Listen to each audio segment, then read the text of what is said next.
On about NRI. So if people may not have heard or not still know about it, then NRI is a one-stop financial platform for the 32 million Indian diaspora.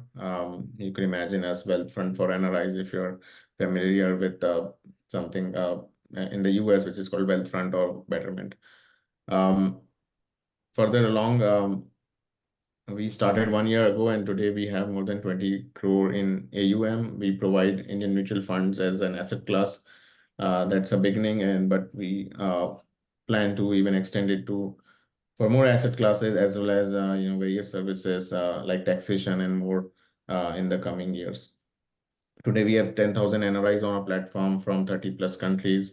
We cover almost the entire globe, wherever Indians are. With that, I'll keep the intro short and move to the presentation. So we have a preset of questions that we have seen very popular among NRIs and want to kind of to start from that. And further, we will have also a Slido link. Let me put that Slido link in the chat so you can ask more questions here. And we will take them after 30 minutes. So 30 minutes these preset questions, and then 30 minutes more we'll have a proper Q&A where you can ask questions as well. Okay, so we could start with the discussion, but just wanna also have Ajay and Naman maybe speak 2 words before we quickly start. Thank you so much, Hemant, for this opportunity once again. And in fact, it's been 6 months around we have been talking on this topic. We did a very excellent session, and the session was very wide enough where we talked about all the provisions of the NRI taxation, right from the taxability of the income, who should be filing the return, do's and don'ts. We talked about the income tax assessments happening. And now that we are nearing to the due date, it is exactly 1 month from now. So July is almost here. 31st July is the due date of filing income tax return in India. And this is a great initiative taken by you at INRI again to host us, me and Naman, and where we would be guiding the more of the Q&A part rather than of the presentation. These are very practical questions that you have picked up, and looking forward to address the non-residents at this forum today.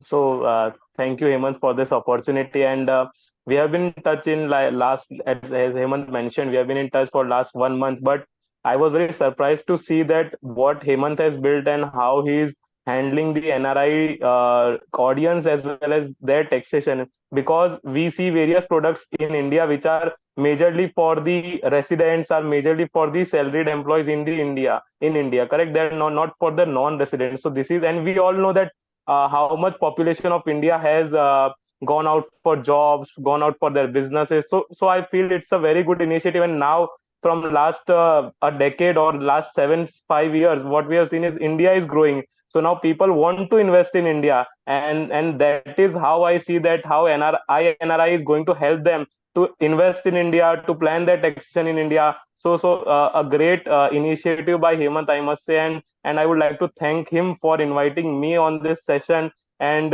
providing me an opportunity to cater this audience and just solve their queries if they have any in relation to Indian taxation, because India is welcoming the investment that people want to do, and being Indians, everyone wants to have a second income from India. So looking forward to this session today. Great. Thank you, Ajay, and thank you, Naman, for the kind words. We at NRI are, also very proud of how far we have come and continue to, put our best efforts into making this, this product, this platform for the NRI community. Okay, so without further ado, let's begin. As said, we'll have questions also. I have put that Slido link. If anyone has missed in the chat, feel free to ask there more questions. We have these common questions that we want to start with, and we'll proceed to them soon after. Okay, so first question is, should NRIs file income tax in India even if they don't earn any income in India? Now, this question is very popular among many NRIs, they think they just have NRE account. There, it's interest is tax free. Should they even bother to file taxes? So I'll ask first Ajay, and maybe Naman you can add more if any different thoughts. All right. So see, if your income exceeds the basic exemption limit, or in another way, if you have a taxable Indian income, it is but obvious that the government requires you to file for the income tax return. But this is a very good question that you have raised, and right from the start, if you are talking about the concept, should you be filing income tax return in India on a voluntary basis? So of course, the answer is yes. And Hemant, I will tell you very practical 4 or 5 scenarios where this makes very good sense.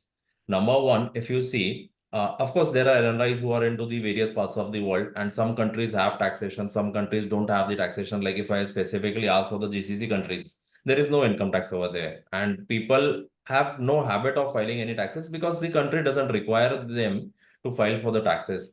But if you see, if you don't have any taxable Indian income and you still file for a return, this is the only document which substantiates your residential status in India. It is no other document which can tell about your residential status, or rather the declaration to the government authorities what is your residential status and what are your sources of income.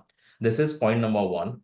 Point number two, as we mentioned in the last seminar also, NRIs are subject to the highest rate of tax deducted at source. If I have to tell you only on the income, interest income, so TDS rates goes up to 30%, sale of property goes 20%.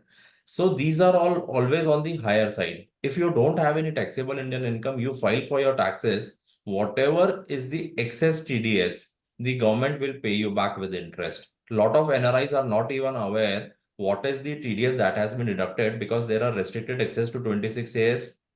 Not people, many people are not familiar with the system, how to log in and check for the tax deducted at source. Your bank statements are not going to tell you what is the TDS because what you get into your bank account is a net credit over there. So you never come to know. So once you file for your income tax return, you see your 26AS statement, which reflects the TDS. So that is one point which helps you in getting the money back. Number three, what we have also been doing is whatever is your foreign exempt income, you can start declaring that as also in part of your Indian income tax return. This helps you building the capital in India, substantiating your foreign income. So if you are like, okay, NRI today, and tomorrow if you want to come back to India for good, this will help you in building the capital. Number four, again, if you move back to India down the line, if you have to take any loan or any financial substance has to be in place. So income tax return is the only document which helps you in that. So your credibility is dependent on the income tax return that you have filed. And also last point on my end, and then of course Naman will add. So there are a lot of provisions. Okay, we can speak at least for 30 minutes only on this topic, but I know there are many questions and answers. So a lot of NRIs are subject to the income tax notices now, not only for the Indian income, but also for the income that you have invested in India. If you have put money into the NRE deposits, or if you have been buying any immovable property in India. So income tax is sending notices left, right, and center. And while the assessment is happening, this is very important. This helps in clearing of your cases. So these are 3 or 4 points which I had in my mind, which I quickly went through. Great. No, totally makes Uh, sense. I think even if one has income or not, it does make sense to file and also to kind of have documentation on your income. But Naman, anything you want to add? No, so I agree with all the points that Ajay has rightly mentioned. So just one or two points that maybe I can just add on to what he has said. The one thing that you have mentioned that the person only has an NRE deposit, correct? So that's exempted. But again, how what Ajay said is that there is still notices being shoot up to the non-residents that how did you invest in this NRI? How did you what was the source of the money that you have shown in this NRE deposits? Why did you not file the return of income? Because technically, what they are getting is they are getting the information from the bank that so and so amount of interest was paid to this person. They are not even reading, the income tax department not even reading whether it is an NRE deposit or an NRO deposit. They just shoot up the notice. Correct. So you making a filing a return will assure your will give your information that okay, I know that I have earned NRE interest and I declared it in my return of income. It won't take much of an effort. It's a very basic return, but filing that basic return will help you in showing income tax that okay, I was aware that I am earning this income and I'm aware that this is exempt. and I am not required to mention you about the source, correct? So these are the points where you can at least be prepared that if any information is asked, I am ready with that, and I know what income I had earned. Because many a times, if there is no income tax return, correct, people even don't bother to gather the information that how much interest they might have earned, what were their deposits. So at least filing a return will give them that sense that okay, I have to collect these documents every year, and I have to keep it with me if any questions asked in future. Or as Ajay said, that when I return India, I have the capital built up with me based on these income tax returns, correct? So these are documents that will help you. If you have zero income, then it's okay if you don't have any investment in India. But if you have some investment in India, you should definitely file income tax return. And last 4 5 years, the income tax department has done various digitizations of various of your information that even you might not be aware that okay, I have also earned this income, and government might be knowing. So if you have earned any kind of income, it's better to file a basic return and just disclose that information. Great. No, so I hear a lot of benefits, in filing ITR, which makes sense. But I also want to, take to the second question, which says, what are the penalties, if they kind of forget to, do it or don't do it. One thing I heard about is IT notice, right? So anything addition to that, any monetary penalty which could arise out of not doing it? So who do you want this to be taken up? Anyone, I mean, Ajay You or can, maybe you can start, Ajay. I can just add if Okay, required. primarily, the due date to file income tax return in India is 31st July. In case you are missing upon this due date, you still have an opportunity. You can file your income tax return in India till 31st of December with subject penalty ranging from 1,000 to 5,000 depending upon which slab you are into. And the second thing is you lose upon certain benefits which you could have got while you file your income tax return before July. One is carry forward of loss. So if that is another benefit, Naman, which we could not see on Correct. the first part. So if you have a loss, if you file for income tax return before the due date, you can carry forward it and set off up to 8 years. So this is a very good advantage if you have a long-term capital loss from sale of shares or mutual fund. Of course, you don't have to pay any taxes. You will file and whatever TDS is deducted will come back to you. But you can use this loss to carry it forward up to 8 years and set it off. This is point number one if you file your income tax return before the due date. Second, if you are not filing till December, and of course, if there is a taxability, you are mandatory required to file. Income tax will send you the notice for the non-compliance, and penalty can go up to 200% of the income which has escaped assessment. So it is sure that income tax is sending you a notice because everything is digitized on the system. It is at a click of a button, they get to know who has not been compliant in India, and you will end up paying the tax liability which is due plus interest plus penalty. So this is a very costly affair to miss upon.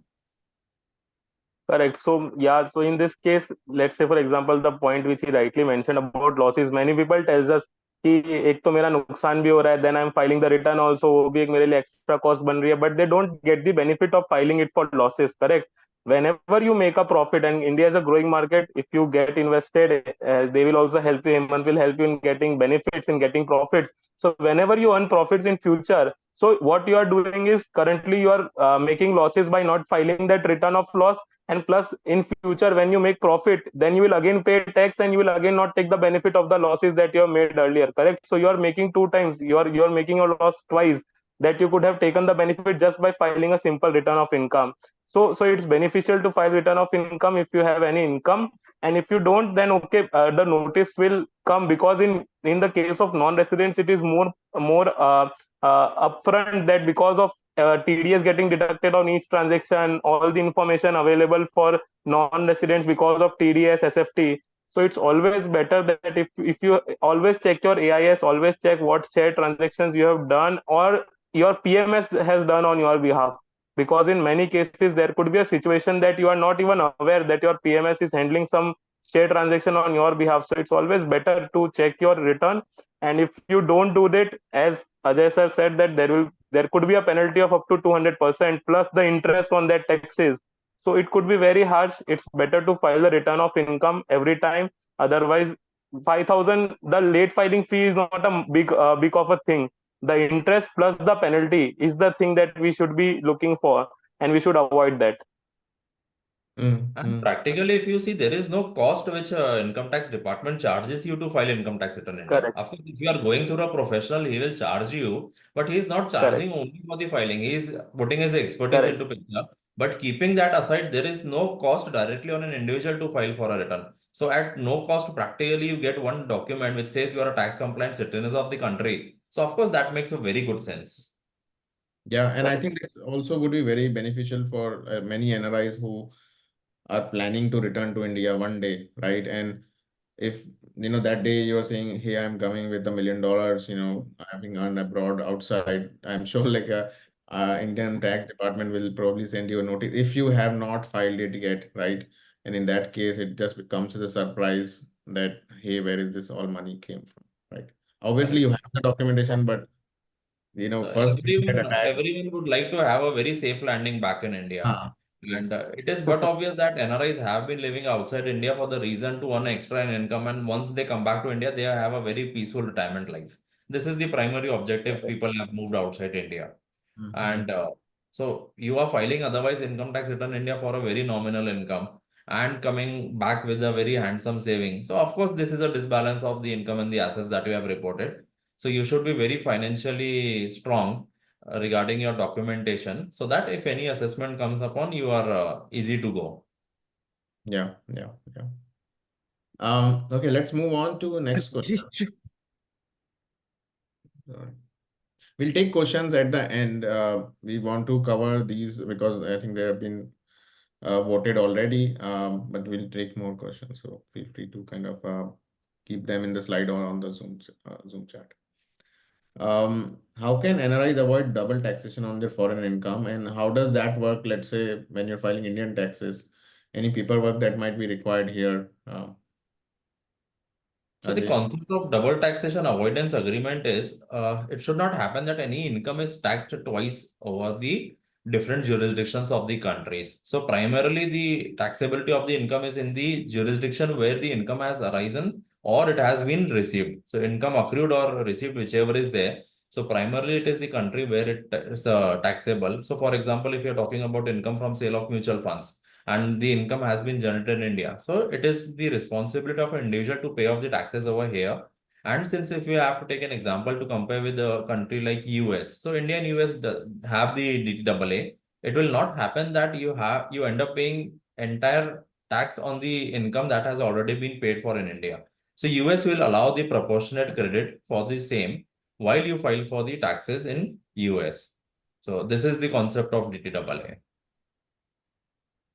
Correct. So, as far as the double tax avoidance goes, correct, it's a very simple concept. As the name suggests, it is avoiding double taxation, correct? So, there won't be any situation where you are paying double tax on the same income. You will any which ways get a credit in your resident country. So, the concept is also very clear that you will always get a credit in resident country. So, if you are a non-resident for India, they won't give you any credit for the taxes that you might pay in US for that income. India will charge their share. You can claim a credit, which is very easy. And most of the countries where the non-residents of India are staying, there are double tax avoidance agreements entered into by India with them, where they have mentioned that if any tax is paid by you in India, you will get a credit of the same in US. Now again, that why return should be filed, because the return will become a document which you can use while you are claiming the credit in your resident country. Correct. So it again becomes important for you to file your return every year and claim that credit if it is getting doubly taxed, because then generally there is no double taxation if you are earning anything from India, because what we have seen is that it don't get double tax. But if it is getting, you will get a credit for sure. There is no question in that. Mm. No, makes sense. And I think bottom line here is, taxes are due where they are earned or accrued, and Correct. make sure to have the right documentation. If you have already paid taxes, you can avoid the excess, or I mean, what you've already paid in the country that you are living Correct. Correct. And one more thing, coming to that paperwork part, if you are a resident of India and claiming the foreign tax credit this other way, so you have to just file for the Form 67 before you file for the income tax return in India. So this is for people who Correct. are looking to move back to India for good and would have a continuing foreign income. in. Mm-hmm. Okay. Next question is, I invested in tax saving investments like ELSS. How can I claim tax exemption and deduction? And is it even applicable for NRI, let's say? I think, Naman, you can take this. Yeah, so you can take the benefits of ELSS and everything, correct? So ATC is available for them. So there are now in India there are two tax regimes as on date, correct? For this financial year also there are two tax regimes. One is the old tax regime as we call it, and one is the new tax regime. So as far as the old tax regime goes, you can claim benefit of all those tax saving investment that you might have done. But currently, looking at the tax rates that the new tax regime has provided, which is every 3 lakhs there is an increment of 5% of tax as far as the normal rate of income goes. Correct. So considering that if you are just making a tax saver investment just for that tax purpose, then I believe you can first compare wherever you're getting a lower tax, and then accordingly you can plan your investment, wherein the experts at INRI can help you that how you can do that. But currently there are deductions available for those investment in the old regime. In the new regime, there is no such deductions for those investments, and you can file your return without those investments in the new regime. But I Mm-hmm. think that has been answered. So there is no more point to be added on that. Okay, let's move on. So I think this question is similar, how NRIs can keep track of their investments and income to ensure accurate tax filing and any documentation. Anything you want to add? Like, I guess we kind of briefly covered on So that. the good thing that has been recently incorporated is AIS, that is Annual Information Statement, where Correct. every rupee that you have earned or invested is reported in India. So that has helped us in fetching all the details for the sources of possible investments that you have done, which are yielding you income. So whatever income are reported, so that we get over there. So every NRI should go through his or her AIS statement, and that is one thing which acts as a base to start preparing for the income tax return. Second thing is, it is very important for them, not only for the purpose of filing of the income tax return, but this is very important if there is any scrutiny assessment which is happening, which can happen in 3, 6, 10 years. There are different timelines over there. So income tax come back to you. So the primary document that any officer, so see, first of all, you need to understand the entire concept of income tax in India is on a voluntary basis. You do all the calculations and file for the income tax return. You need not submit any document as an attachment to the income tax return. It is just the summary of the numbers which goes into the declaration of the income tax return. If income tax has any issue or wants a detail, they would come back to you in the form of an assessment. So at that time, the documentation is required. And primarily what you see is you should have your bank statements, your interest certificates, and these are primarily regarding your banking part. If you have sold mutual fund shares or debt, so you should be having, if it is shares, you call it profit and loss statement. If it is mutual fund, you call it capital gain report. If it is PMS, you call it audited financial statements. So these should be available for you in the record. And then whatever investments you have done apart from this, so maybe if you have a rental income, so you should be very regular in showing the rent receipts. You should have your rental contracts available. At times, I have seen people destroying the rental contract once the tenant vacates the property. It is not that. You should maintain the documents because that acts as a evidence that you are under a contract. So that is one very important thing. And apart from that, which is a very major thing, I would suggest that non-resident Indians should also maintain their foreign tax records. So your foreign bank statements, your credit card Correct. statements. So at times people send money through the exchange houses. So Hmm. the records of the exchange houses is again very important to ascertain how did the money came in into India. So these are all documents which are very important that our non-resident Indian should keep. My personal suggestion is at least for 6 years. Yeah, so just in that addition, when you are asking about people returning to India, correct, and when we discussed about their capital, that how they might have built, and as Ajay has told earlier also that keeping your along with these documents, you should also maintain your returns that you might have filed in the US, Canada, wherever you are living, because that will also show that okay, the income which I'm bringing now to India, I've already paid tax in the other country when where I was a resident. correct? So this is one thing. And as far as the AIS goes, it is very easy to currently download the AIS. You just need to log into your income tax portal in India, or there is even an app available from the government itself where you can yourself view your AIS, or you can ask your professional or your tax expert who can help you fetching your AIS. The only thing that is missing currently in the AIS, as far as my observation goes, is the NRE interest that is not getting reflected currently in the AIS. Other than that, most of all your income will be reflected in the AIS. Mm-hmm. No, I think this brings to me, like I'm imagining a checklist here that, what people need to make sure. And although, I think one thing I really value is like people, may destroy things and or, may believe that it's no longer important, but it is very much important, especially at least for a few years, like 6 or 10 years, as long as you want to kind of make sure you have the right trail of paperwork that may be required in future. So I So have a very comprehensive checklist made actually for my clients. So in case the audience is interested, they can connect on WhatsApp or email. Hemant, maybe you can share the numbers. So we can WhatsApp to them or send an email, those who are interested. This is a 2-pager checklist, which helps them a lot in preparing the ITR. yeah, no, that would be helpful. Please share. You can share separately to me, and I can look to share in the Sure, group. sure. Absolutely. We can do that. That's great.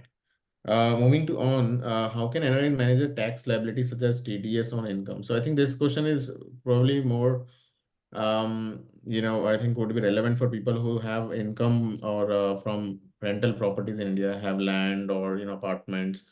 And I think I remember like there was a discussion on the group where TDS accrued is also a liable, even though not your properties are rental. I mean like deemed rental, right? So deemed is a different concept. Same. The other day, what we were discussing is income which has been accrued or received, whichever the case be. Even though the rent may not have been collected, even if it has been accrued, this becomes part of your total taxable income. You have to pay Correct. tax on that. And the TDS concept is the tenant. It is mandatory for them. If the owner of the property is a non-resident Indian, TDS is to be deducted at a rate of 30% plus cess of 4%. So effectively, it is 31.2%. TDS needs to be deducted under Section 195. But at the same time, while we speak, majority of the cases, 99% of the cases we see, the tenants are not deducting the TDS. And so it is nothing going against the landlords. It is the primary responsibility of the tenant to deduct the TDS and file for the TDS return. So nothing, no notice is coming to the non-resident Indian on an income from a rental where TDS has not been deducted. Naman, you want to add anything? I No, I think that's good enough. That has been covered, I believe. Acha, Okay. there is one more thing. This year we are seeing if you are having a rental income, declaring of the PAN is very important in the Indian income tax return of the tenant. So while you are preparing to file your income tax return, identify your tenant and you have to add his PAN number in the Indian income tax return. So this is important. Mm-hmm. Yeah, so I think this is a important point. Like, make sure you have the right documentation. I think sometimes, people may have a tenant and may not take enough documentation from them about their identity, or, maybe just doing a basic KYC, I guess, in some way, to make sure you have the right information on your tenants. Okay, moving on. Few more questions. So how does TDS work for different assets? I think we talked about property, but I think for financial assets much easier. But you may want to explain, like how it can be claimed back also, when you file returns, and what are maybe the different slabs here. Naman, maybe you would like to take it. Yeah, so one important thing is that what we normally see is in relation to the people when they move out and then they don't declare that they have become non-residents to their brokers or to their depositors, correct? And that's where the issue starts, because they have not told them that we have become non-residents, and they are still considering them as the resident and they are not deducting any TDS. This is the first point. but it is advisable that you declare yourself as a non-resident everywhere. You even, as Ajay also rightly mentioned, that you declare it in your return of income, because that way the government will come to know that you are a non-resident. Because by doing that, what will happen is that when they do a scrutiny, they will know that you are a non-resident. And there is a special ward in income tax for non-residents, so you will be handled accordingly, and you won't be asked anything about your foreign sourced income or your foreign assets. So this is the first step that you can take while making any investments. And as far as TDS goes, the important thing is that the rates for the non-residents are very much specified. They are on a higher side, as Ajay rightly mentioned, that they are on a higher side. There is a higher tax TDS, and it is generally deducted on the income. So for as we mentioned, on the rent it is 30%, on the capital gain it is 15% or 10% based on the it is a long term or a short term. But the important thing here is that when the brokers or the depositors, when they calculate your TDS, they only deduct TDS on the profits that you have made. Correct. So if in case you have made any losses and your net gain is lower than what is your actual the gross gain, correct, so what could happen is that they might have deducted higher TDS, and because of the losses, you should file your return and claim back that TDS that might have been additionally deducted. So it is advisable to always check what TDS has been deducted on your gains, and then if you have made any losses during the year, adjust those losses against the gains and claim back your TDS to get a refund. Correct. So all the income whichever are paid to a non-resident Indian, TDS is deducted on the profit. Only exception here is on the immovable property part, where Correct. TDS is deducted 20% on the sale value, because the buyer doesn't know what is your capital gain. Income. So Yes. that is when you prepare your income tax return, at that moment it would be ascertained. We had a very good discussion on this in the last webinar we did. So there is an opportunity available when you have identified the buyer, you can apply for a lower TDS certificate. So that is when you actually do the calculation, go to the concerned jurisdictional income tax officer and tell them these are the my calculations and this is my what percentage liabilities on the total sale value. So income tax officer can give you the lower TDS certificate, and on that basis, buyer would be deducting the relevant rate of the TDS. So that is how the TDS concept works. Mm-hmm. So yeah, I think it's important to be educated and also to plan it in a better way, especially if you are planning for a sale in either of such Correct. assets, especially I would say real estate. But also to just be aware of what is exactly the gain here. And if you've made a loss, it's always like TDS would be cut by default, but you want to make So sure. there's one more thing, Hemant, which clicks to me, and where the NRIs are into a pitfall. So Mm, dividend for NRI is taxable at a flat rate of 20%. So if your KYC is Correct. not updated on the what do you call KRA, so mm, TDS would have been deducted at a lesser rate. However, when your actual tax liability comes into picture, you have to pay 20%. So mm, then it comes that your tax liability is increasing because the interest component it is also added to that. And mm, I have also seen at the same time, people who are not aware about these rules and regulation prepare the income tax return for the NRI and declare the dividend as part of the slab rates. That is not the scenario for the non-resident. So it mm, is flat 20% for the dividend. They have to pay the tax and the TDS should also be 20%. mm, mm. Yeah. Yeah, I think this brings to a point where I think some people may have been still a resident Indian in the IT portal, but should not be. Become compliant as soon as possible and file your returns as an NRI. Um, okay, so I think this is probably a good question for Naman. What should NRIs do if they receive a notice from ITD?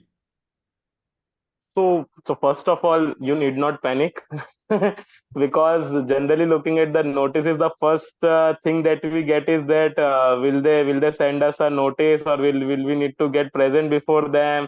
So need not panic. Currently, most of the things for non-residents, it is still not faceless, but for residents, it has been a faceless system where you need not visit any office or anything. But as far as the non-resident goes, it is still with the local officers, with the international tax ward, where the assessment will be handled. And currently, we need to understand that what kind of notices are you getting, correct?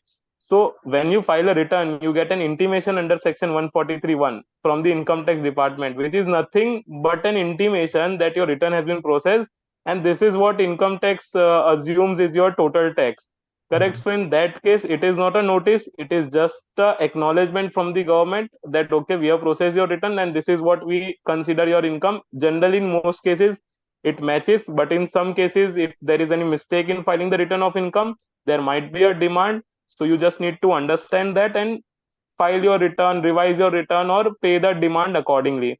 Now, as far as the normal notices which comes for your income tax from the income tax department, that is also just first we need to understand that it is a question answer going on. They are just asking questions because they don't have the complete information. So if you have not done anything wrong, there is nothing to worry. Just answer the questions simply. And for non-residents, they are quite easy because government obviously wants to attract investment. They don't want to do any harsh things on the non-residents, because in between there were some points or there were some months in the year, in the last year, where there were n number of notices issued to non-residents who had made investments in India, but then they were retracted and they were just closed. And many a times there are different types of notice, like a summons, where if you have not mentioned that you are a non-resident in your income tax return, as Ajay also said, that you might get a notice for your foreign assets, that you have a that you have a bank account in HSBC or a Hong Kong bank, and why you have not disclosed it in your return of income. So these are the summons. This is not a notice. This is a summons that why did you not declare it.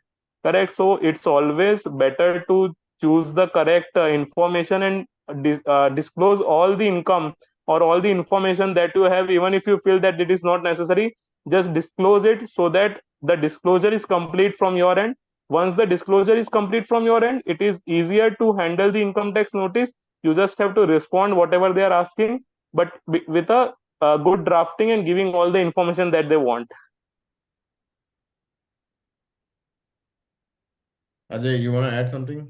Yeah, so that is absolutely right what Naman has said. And though it is a non-faceless, but every submission is to be done online. So it is not that you need to visit the Correct. income tax office in person. Yes. But the good thing here is you know who is handling your case. So in case required, things can be seen in your interest. That is the plus Correct. point of being into non-faceless. And the next thing is what my personal suggestion would be. So I have been handling the litigation cases for long now, and I have seen the drastic increase also. And I have been interacting with these income tax officers on a very regular basis. So if I have to tell you some statistic part, so per officer, there are not less than 200 cases he handle in a financial year. And that is equivalent to the number of days working for them. So out of 360 days, almost 100 days are off. So they are left with just 200, 250 days of working, and practically they have one day for every case. So you should always take a help of a professional if you have to draft for the response and submit, because it should be very easy for them to understand in one go and pass an order in your favor. This is as good as a court proceeding if you see. So in court, we discuss about the legalities. Here we are discussing about the taxabilities. So your drafting should be so perfect, so accurate, and very easy to read and understand that officer, it is very easy for him. So if it is very complex, if you are giving vague answers, what he will do is he will just pass on a negative order for you, and you have no option left. Then you have to go for the appeals. So that complicates further the case. So Okay. it should be seen that you get to close the case in the one go itself. So that is very important. Yeah, well, that's a very Just that, interesting point. yeah. Just Like, adding one personal experience in this in relation to the replying of the notices. What we have seen is that many a times non-residents, they feel that okay, we'll make them understand and it's a very small thing. They will understand our language and they will understand what we are trying to say, and they'll close our case. And from a layman, if you understand income tax, it's a different thing. And from a legal perspective, what you might not think as an important thing, but from a legal point of view, it might be important. So we have seen cases where the assessee fights the assessment, they reply to the notices, and then they get a negative order, and then when we have to file the appeal, it's difficult. It becomes difficult for us because there are various points that might not have been clearly answered, that there might be some documents that you might have not submitted to the department, and then it becomes difficult to defend it at a higher stage. So it's always better to start with a professional who can handle your case, because the thing is that, and there is no surety that, okay, there is no surety that if a professional is handling, it will be a 100% win-win situation. Otherwise there would not be a Supreme Court or a High Court, correct? So there is no guarantee that, but the thing is that at least they will give the proper documents, they will use the legal language, they will use the legal things that they need to do, they can use the case laws, they can use the precedents, correct? So it's always better to have a professional who can reply on your behalf and make them understand your point of view. Mm-hmm. So I think to summarize is like you should go to Ajay and Aman if you get a notice, and just take a drink of water. Don't feel panicked. I think Correct. anything can be solved out. It just you need a bit Yes. of professional help if required be. And definitely, I think also understand the practical aspect of how things are actually being processed, and understand and try to work around it rather than fight it in a different way. Okay. Moving on. So I think this is a very popular question among NRIs is like, they get some property in India through their parents, relatives. Could be financial asset, could be real asset. And what are the tax implications for this? And reporting requirements in India. So India doesn't have the concept of inheritance tax, first of all.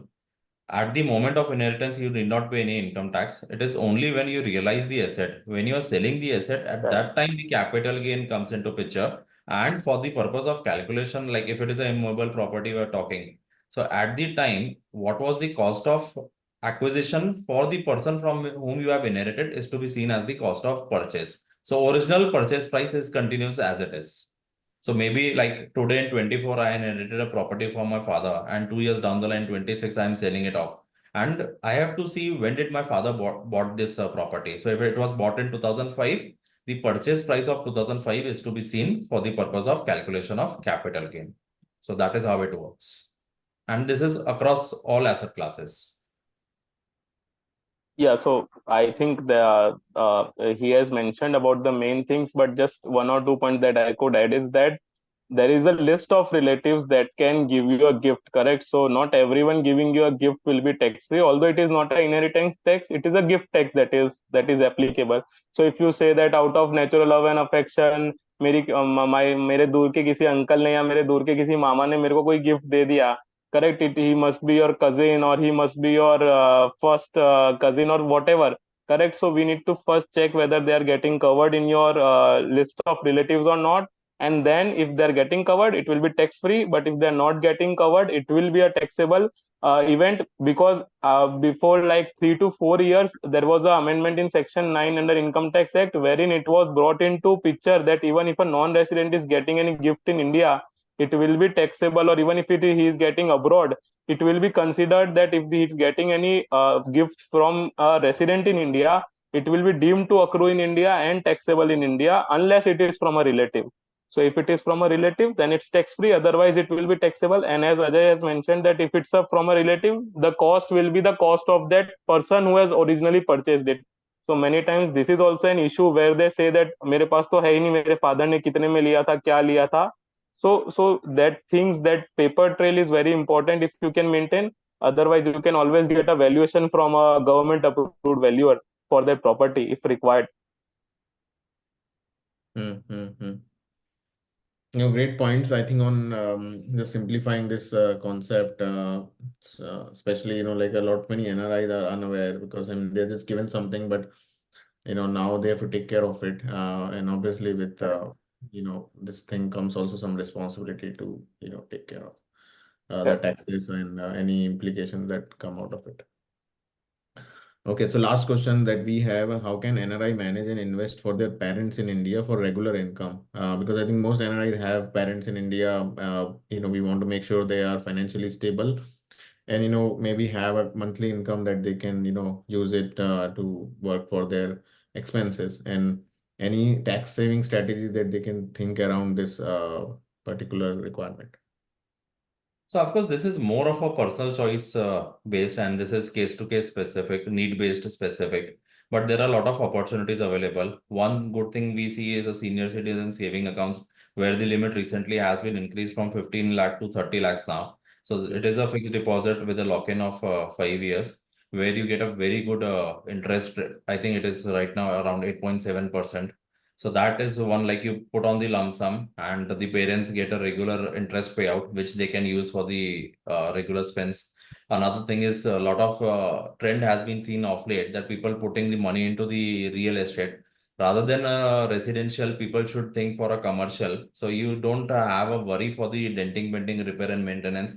So it is just lock and key for 5 years, okay?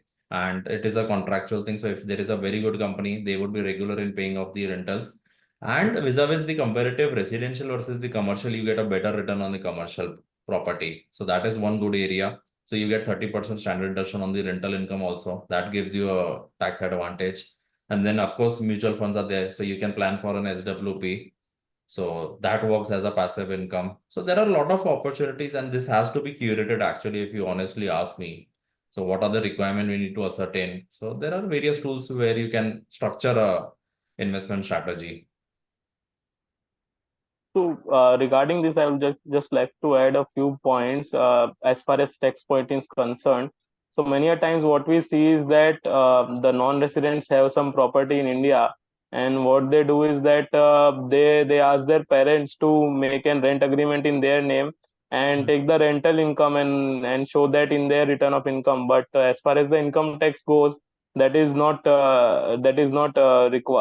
legal, because there is a section in income tax clubbing of income which says that if you transfer income without the transfer of asset, correct, Mm. it will be clubbed in the person who is the actual owner of that property.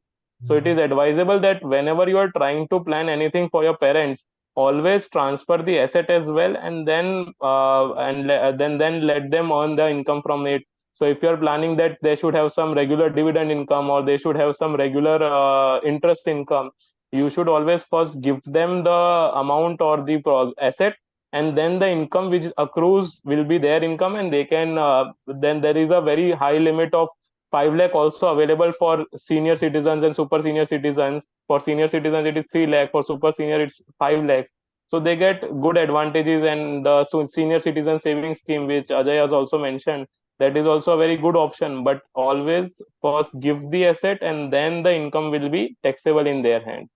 Otherwise there could be a possible tax thing that could come to you again and tell you that okay, you pay tax on this. That's a great point. I think what people, may have tried is like, asset is mine and I will give you the income. But in that case, Correct. since you own the asset, the tax liability is also on your end, even though Correct. the income may not be used by you, but Correct. still the name of the asset determines the liability. Correct. Great, great. So thank you, Ajay and Naman. These were super solid answers. We do have now some questions from the people in the audience.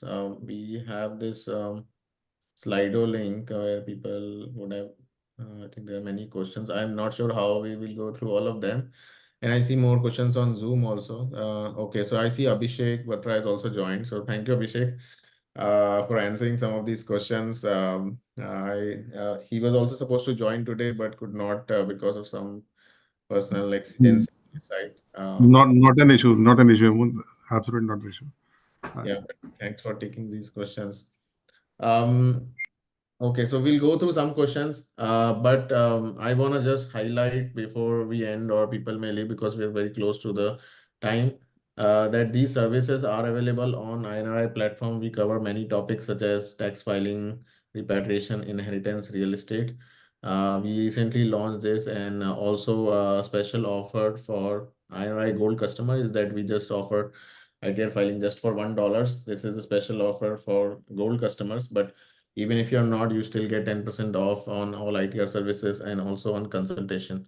So all Ajay, Naman, and even Abhishek is available on the platform. So feel free to take their advice or counseling.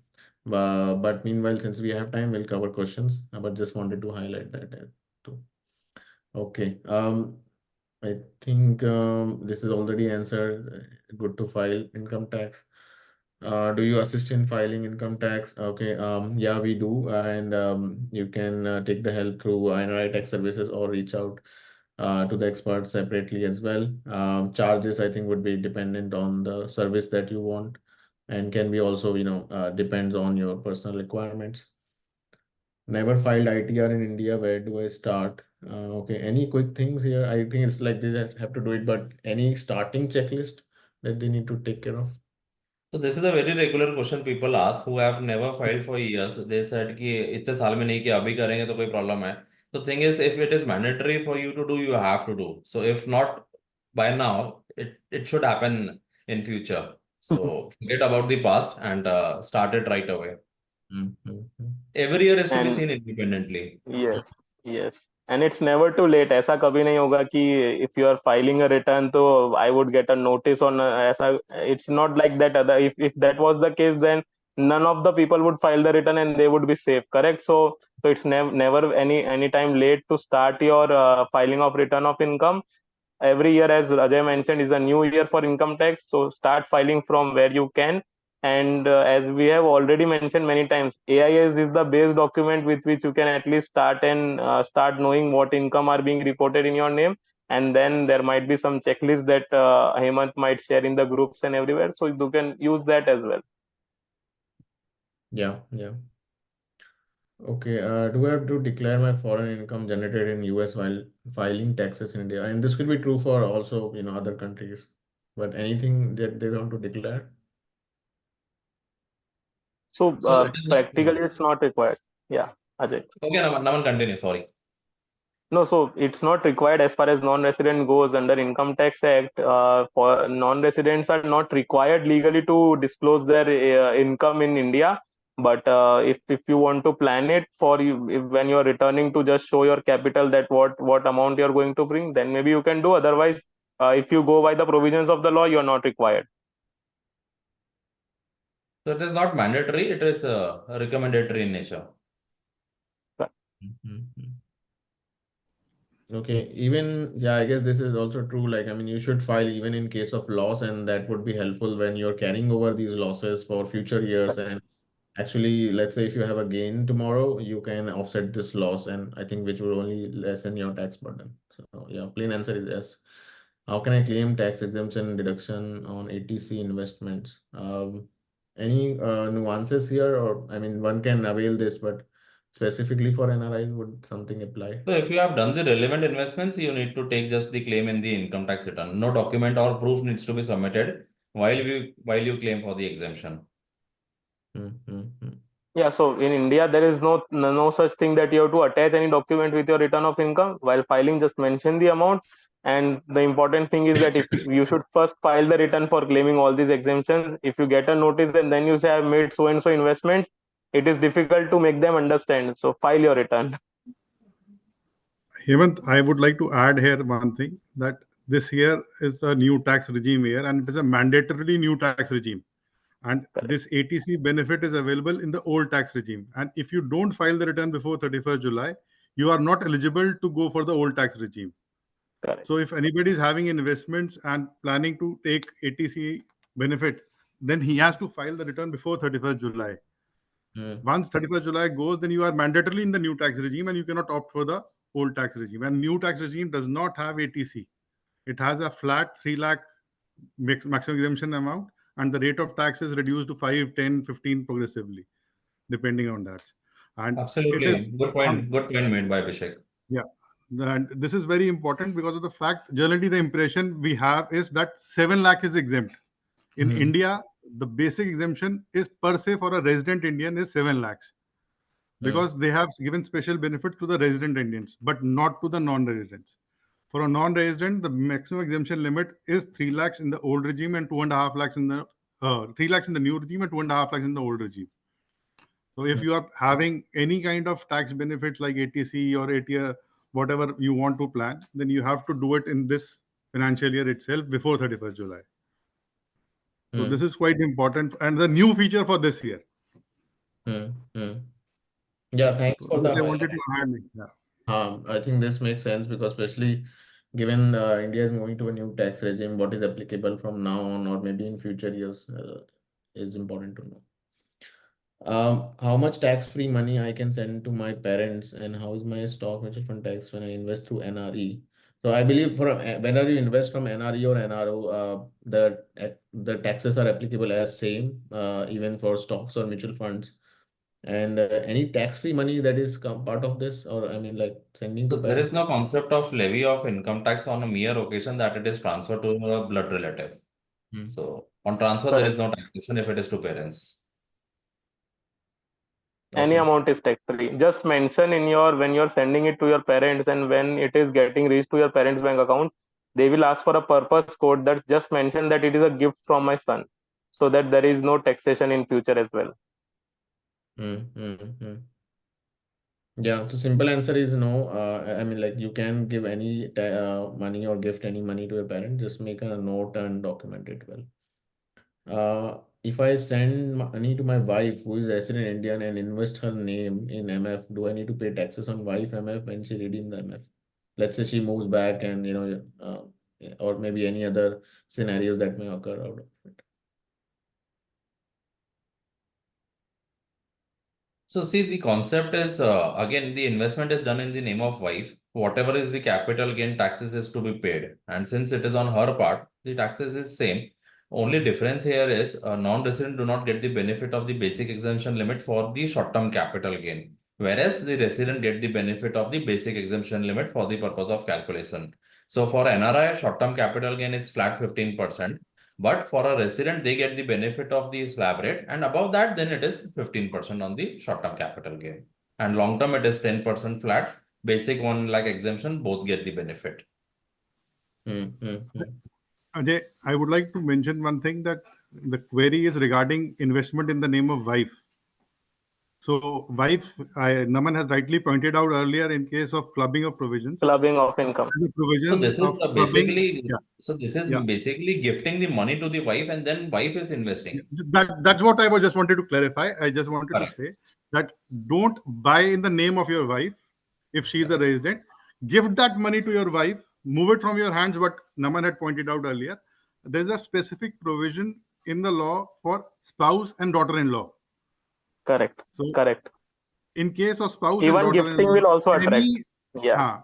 any movement of money and without any legitimate documentation would result into a situation that that money becomes your money and it is taxed in your hands. So all Correct. Correct. tax liabilities will be your tax liabilities. So while moving the money to parents is different, you may not have certain kind of documentation which is mandatorily required for proving it is a gift. But for a wife, yes, you need to do it because So gifts to wife and daughter-in-law is not allowed per se in the Income Tax Act.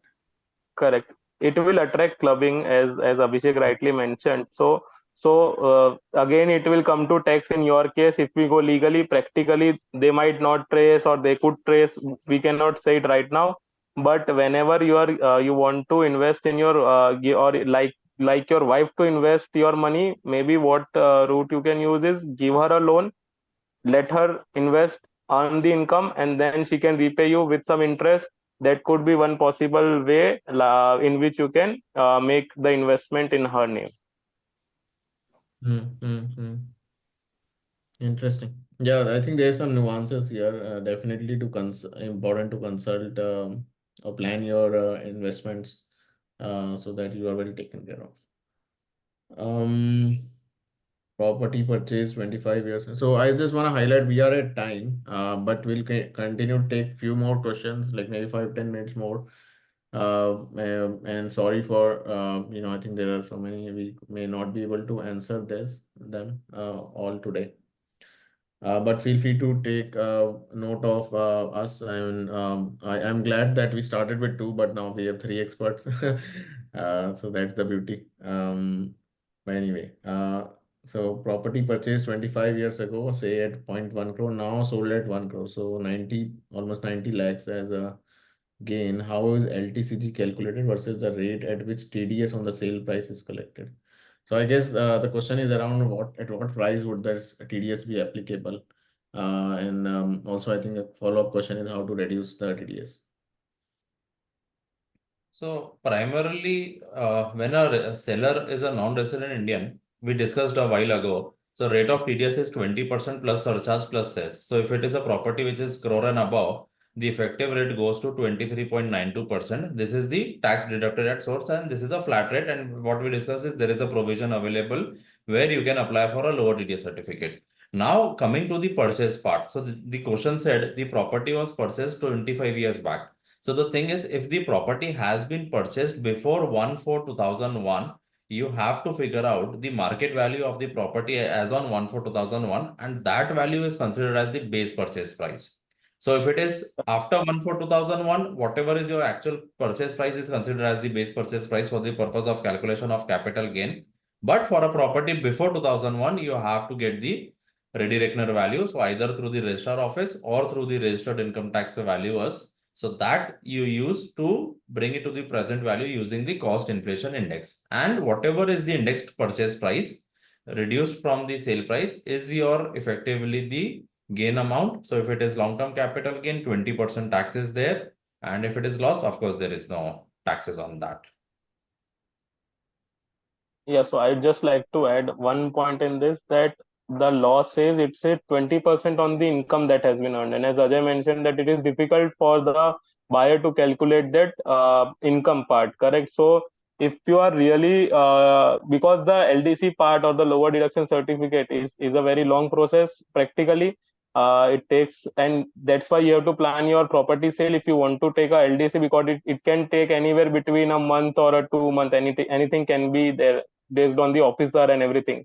So if you can either share the purchase documents with the buyer that, okay, this was my purchase, and in many cases we have seen people that they don't want to get into a hassle of going to the income tax department and everything. And so if you can share the calculation with the supporting documents, they could calculate the capital gain, and based on the CA certificate, maybe they can give you a 20% on the income that you might have earned. And if they are not satisfied with that, they will deduct on the sales, and then you can maybe go to the income tax and get a LDC. So it's not 100% that maybe you can go to for an LDC, but in most cases, since the documents are not getting shared, LDC route is recommended.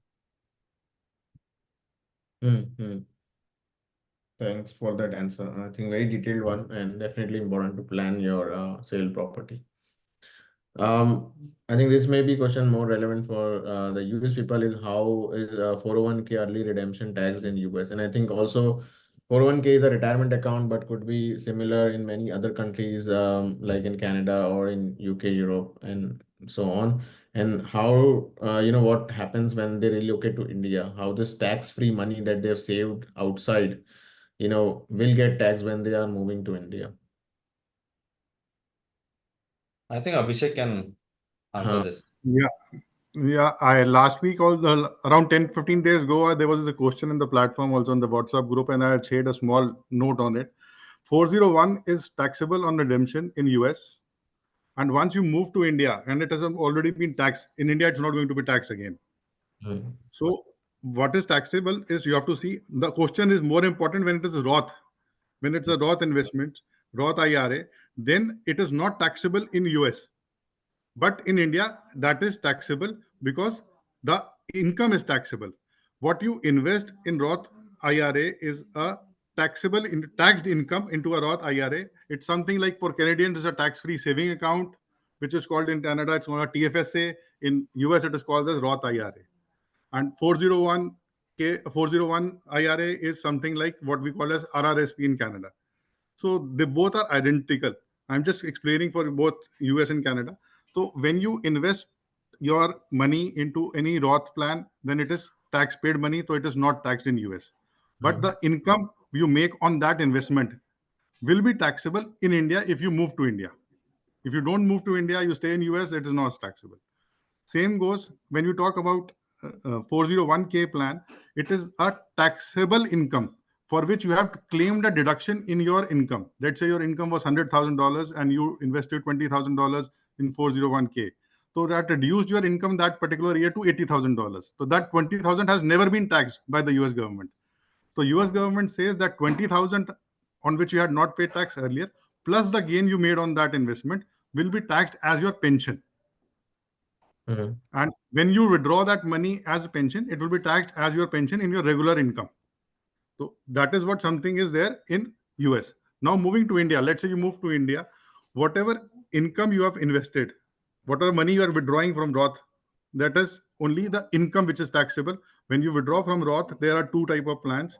One is your investment and the income on investment. Income on investment will be taxed in India.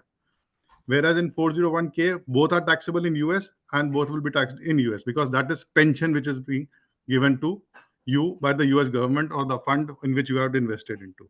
And pension is taxable in India. That's why it is taxable. I hope if that's clear. Or I had shared a small note on it also in the group. Probably Hemant can again post it in the group and say it to you. Sure. Okay, so moving on. So I think this is true for countries where there is no tax in their jurisdiction. Let's say in UAE, there is no taxation there, but people think that they may not be Hemant, required. it's soon going to be history now. Okay. It's soon going to be history. UAE is Corporate also going taxes. to have tax. Yeah. US, The individuals are also coming to be taxed next year. okay. No. So individuals are not going to be taxable. In coming years. It is coming Right You now, never corporate know. after corporate. It is not defined now, but corporate tax has already been there this year onwards. Correct. So this would go haywire, if we say make a statement corporate tax is I coming in meant soon UAE. going. I was saying it's soon going to be a history. Soon going to be a history. Because Hemant will be Corporate quoted taxes there will already be a everywhere. history. But there are ways to save taxes still in UAE. There are still tax saving zones which are there and where you can do your business and you can save taxes. Yeah.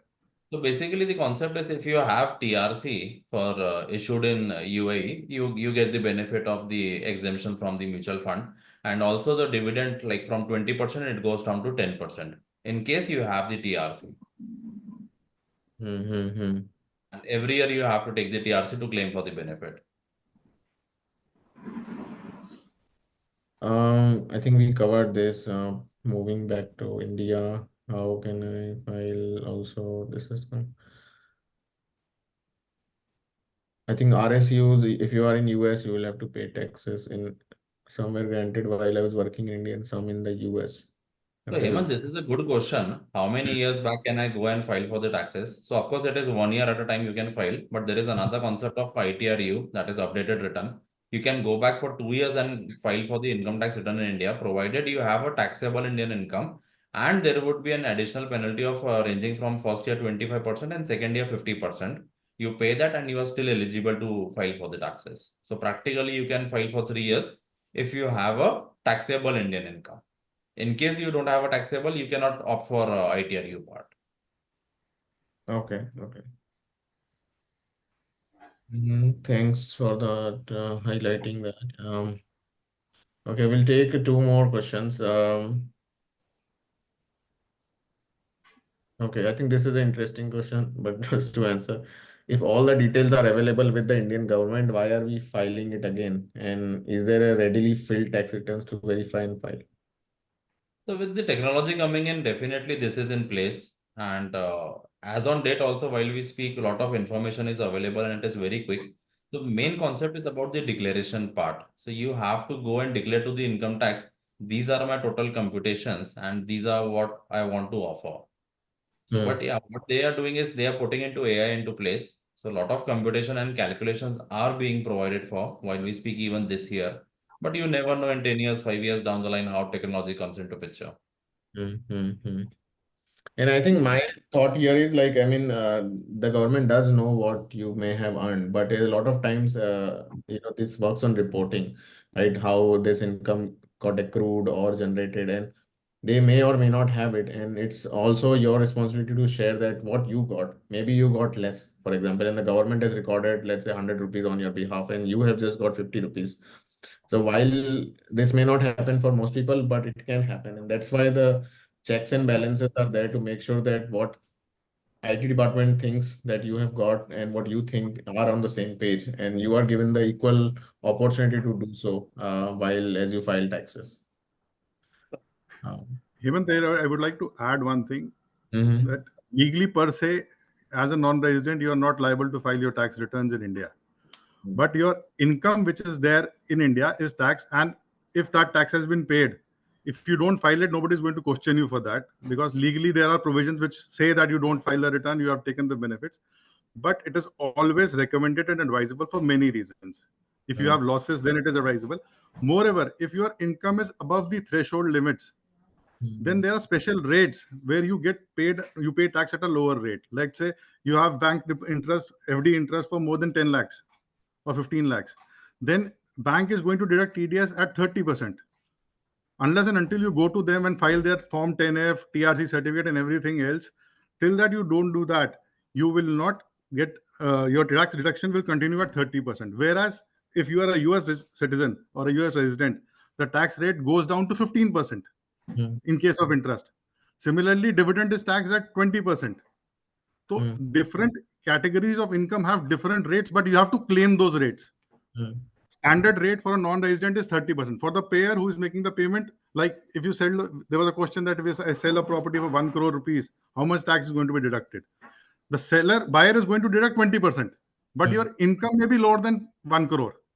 There must be some cost price attached to it. There is indexation attached to it. So it is always recommended and advisable to file the return, even if you don't have anything to get out of it.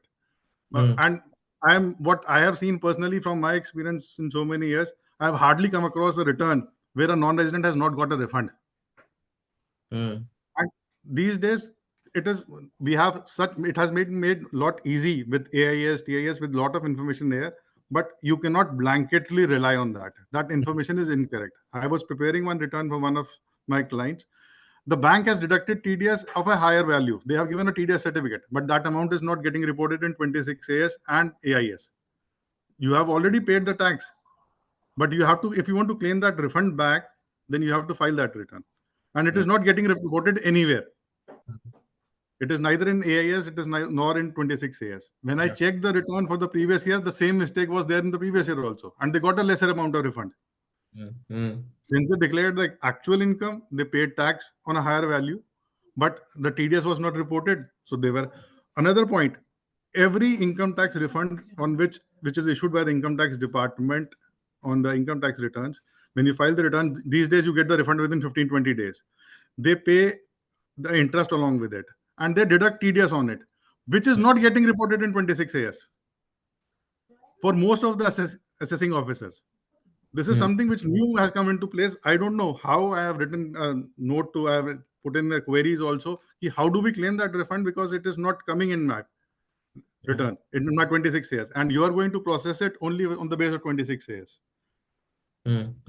Makes sense. This is something you have to be very careful of. And there the picture of us as a professional comes into play. And it is advisable to go through a professional always, because you are sitting at a far off distance. You can do online everything, but certainly what a professional sitting in India, Delhi, Bombay, or near the office can do much more than what anybody else can do it. These are few things which I have seen in my personal experience. I am just sharing those. So it is always advisable, file a return and through a professional. We don't charge hell lot of money. And and with 1 rupee plan with NRIs, that's excellent plan which Hemant has come in. So it's going to cost you only $1, not 1 rupee, $1. So certainly avail those services and file the return. Yeah. No, I think it makes sense, and especially as an NRI, I can imagine, the things that we have already on hand, and this is the last thing that anyone wants to take care of is taxes, and that too also in India where things are far. So, and I see there are more nuances also for NRIs, which may not be true for resident Indians, and that's where I think this professional help will be really helpful, and there's a likely chance that you will have a refund back, and which pays off also for the fees, but also keeps you compliant with the requirements of Indian taxation. So I will look to close the webinar. I think we have almost 17 minutes up. We do have many questions, and I think there are some questions on Zoom chat also. So we could not answer that. Sorry for my apologies. But I think we will always have a plethora of questions. So, with that, I would say that you can reach out to us at email us contact@GoNRI. We have a WhatsApp support as well. You can set up a Zoom call with me and or also more importantly with our tax expert, because I think they can help you with proper legal guidance on this. We do have a WhatsApp NRI community, so feel free to be a part of it. We will share all these links in our post email. after this webinar. So look forward to that. We also have recorded this video or this meeting, so we will look to share that as well. With that said, I want to really thank Ajay and Naman and also Abhishek to join later in the meeting, but be part of this panel. Thanks a lot, Hemant, for giving this opportunity. It's So always, just it always feels good to help others, and especially when we see people around us having problems with these issues. And Yeah. so it's always good. Thank you. Thank you, Hemant, once again for having us over here and giving this opportunity. Thank you, Abhishek. Thank you, Naman, for being the co-pilots together today. just as a closing statement, so tomorrow is a CA day in India. So as we say that CA day and a doctor day in India, correct? So one is so as we say that you go to doctor for your physical health. So you always go to a CA for your financial health, so that your financial health is also maintained. So it is, as everyone has said here, that always take professional help. Try to take professional help wherever it's required, and we are always there to help you. And thank you, Hemant, for that opportunity. No, I didn't know that of the CA day, but I'm happy to know and now, and I think it's good at this moment that we are doing this webinar for all of you. Yeah. Great. Thank you, everyone. Really enjoyed hosting this webinar, and have a good weekend, have a good Sunday. Enjoy your time. Thank you. Have a nice day. Bye. Thank you. Bye-bye.